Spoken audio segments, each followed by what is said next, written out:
Assalamu alaikum, peace be upon you, brothers and sisters. So in today's video, I want to actually give an update of my current projects and also a new project that I have in mind that I would like to share with you guys. Now, about my transcreation of the Risale-i Nur, for those who don't know, I'm taking the English translation of the Risale-i Nur written by Shukran Vahida, and I'm not only retranslating that, I'm also adding new stuff to it while still maintaining the original message, which is what makes it a transcreation.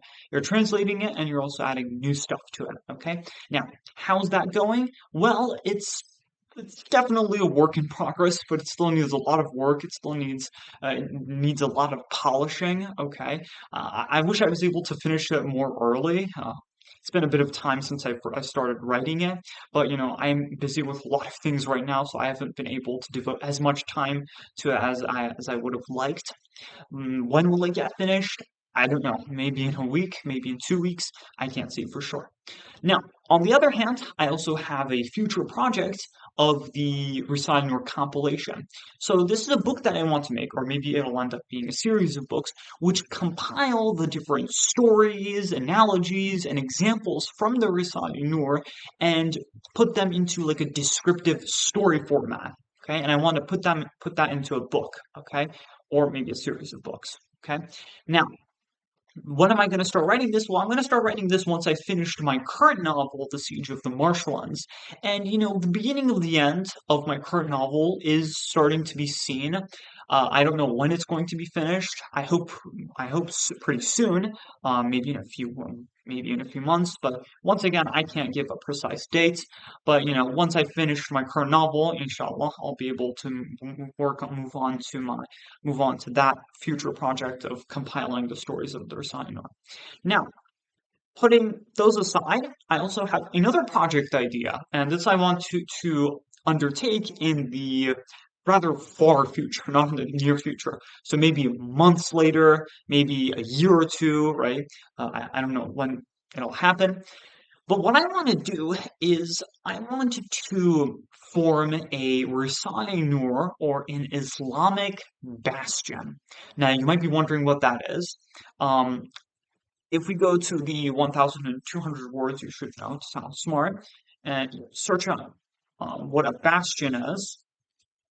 A bastion is an institution, individual, or something else protecting or preserving a particular way of life, society, set of beliefs, or moral code. Now, I want to make a Risale-i Nur bastion. Now, a bastion can also mean like a certain fortification in a like castle. Okay. Now, my channel is called Fort of Iman, and its goal is to help people fortify their faith against the attacks of disbelief. Okay.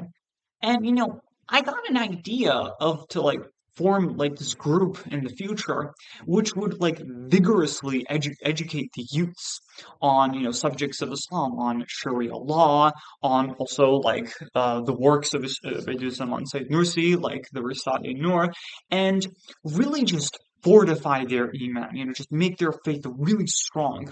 And I got this idea when I started rereading the biography of Sayyid Nursi. In his biography, what really caught my attention was that, Ustad at a very young age left his village and went from madrasa to madrasa, just, getting education on Islam, Um, and that really caught my attention. From a young age, he was already going from madrasa to madrasa, educating himself. Extensively studying different subjects, reading a lot of different books, and then he would later on go on to become a great Islamic figure and strike terror into the hearts of the disbelievers. I know that sounds intense, but that was kind of how it was. Okay, the Islamic world was under the attacks of disbelief, and Ustad came and he completely obliterated them. Okay, so and this was obviously due to his education. If he wasn't like very well educated, I don't think he would have been able to do that.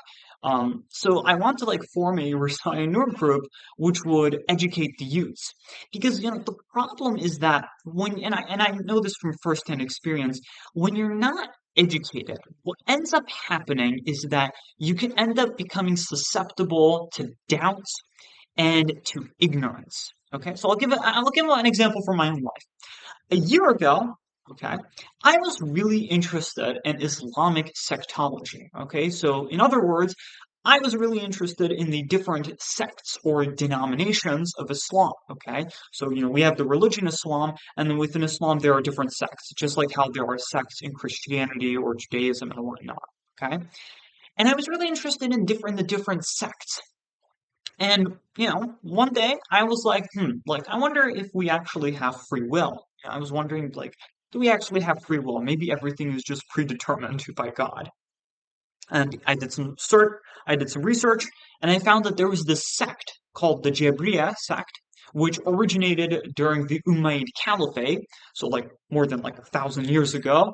Um, and this sect believed that humans had no free will. God just predetermined everything. And, I, found that quite convincing. I was like, hey, you know what? That makes sense. It also resonated with my own, like, beliefs, suspicions at the time. I was like, hey, that makes sense. And for a certain span of time, I started, like, favoring the Jabriya position. I was like, maybe we don't have free will, and I would actually argue this with family members, with my parents' friends and whatnot. But eventually, I stopped, taking up the Jabriya stance. I was actually, once, I was soon my family's friends, my family, they gave their own counter arguments, and I was like, oh, well, actually, you know what? That actually doesn't make sense. If we had no free will, then why are we held accountable for things, right? Why are we thrown into hell, right? It doesn't make sense for us to for things to be predestined, okay? And then I gave up the Jabriya position, okay? So what this illustrates is that, you know, before I was equipped with the necessary knowledge or counter arguments, right? I very easily was convinced, or you could say deceived, by this denomination, right? And by the way, this sect is extinct, right? But I liked looking at sects, extinct or not extinct, and looking at their beliefs and whatnot. And some of them I would actually like believe in. I was like, what if this is true? And what this really shows is that when you're not educated, you can get easily deceived, or you can end up getting confused. Okay, and then you're gonna be like, is this right or is this wrong? Okay, you start getting confused, and so by forming this like Risale or bastion, right? Kind of like a fortress, right? Or its intention is to like, once again, definition of bastion is something that preserves, maybe a person or a group or something that preserves or protects a certain belief, right? A set of beliefs.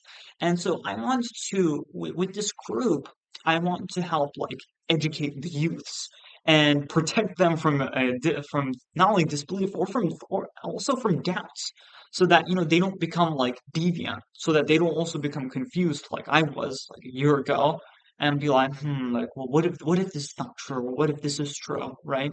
So by like extensively reading the Risale-i, by extensively studying Sharia law and whatnot, their faith can become like a fortress. Now, you might be wondering, okay, Cam, well, when are you going to undertake this project? The thing is, not now, okay? Like I said, in the far future, because this is a very ambitious project. Maybe several months later, maybe a year later, maybe a few years later. Um, I can't say for sure because it's a very ambitious project. Before I start doing any of that, I need to first educate myself, okay?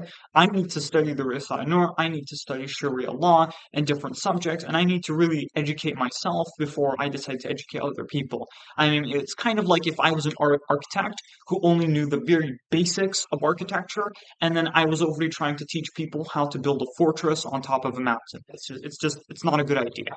Okay, so I want to first educate myself, and then inshallah in the future form like a group and educate the youths and protect them from deviance, disbelief, and doubts. Okay, so that they're not confused or led astray. Okay.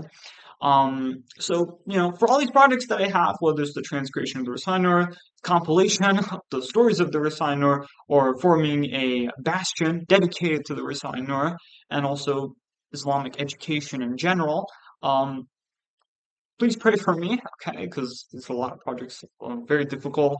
Obviously not super easy, so I would appreciate if you guys pray for me. And also quickly, about my next about my next Risale video where I read the Risale. I'm actually going to be reading the second word because the second station of the 14th Flash turned out to be really difficult to understand. It turned out to be a bit too heavy for me, so I'm just going to go to the second word and I'm going to continue the second station of the 14th Flash, that playlist later. Okay? Inshallah, I will see you guys and yeah.